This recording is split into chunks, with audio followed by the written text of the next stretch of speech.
Bonjour Robin, je suis ravie que tu aies accepté mon invitation. Bonjour Isabelle. Alors, je te laisse te présenter. Alors, moi je suis coach professionnel, consultant en management et formateur sur les techniques de management innovant. Très bien.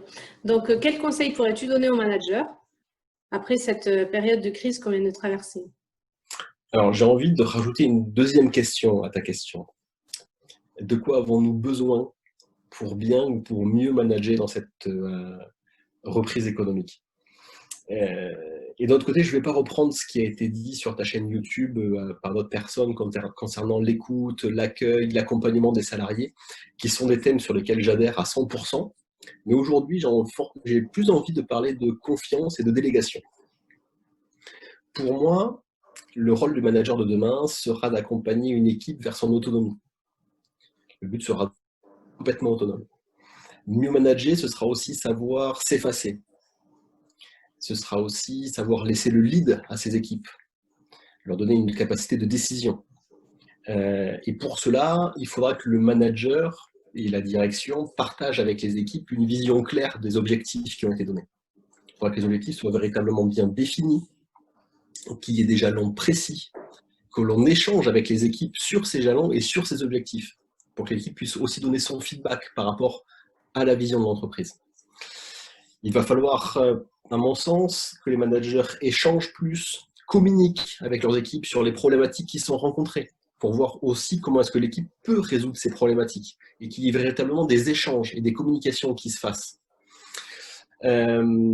Et le rôle du manager sera aussi de trouver des solutions pour donner du sens à ce que l'entreprise fait et à ce que l'équipe fait.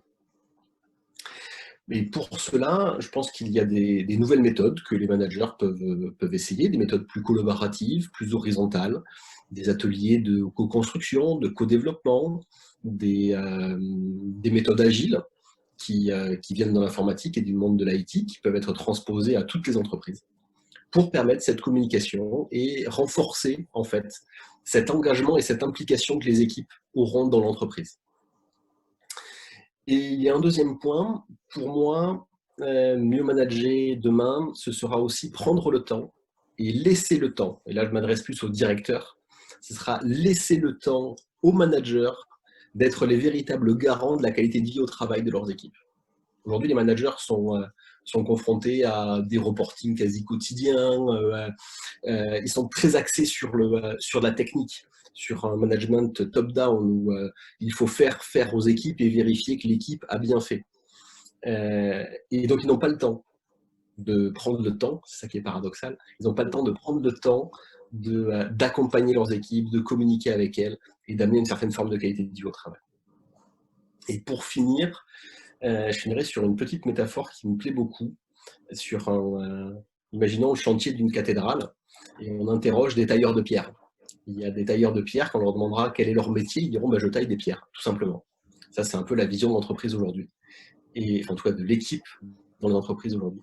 Et il y a certains tailleurs de pierre, quand on leur pose la question qu'est-ce que vous faites, ils répondront je construis une cathédrale. Et pour moi, c'est vraiment ce changement de paradigme-là qu'il faut amener dans les entreprises pour que les équipes soient véritablement impliquées et engagées dans le but et la vision de l'entreprise.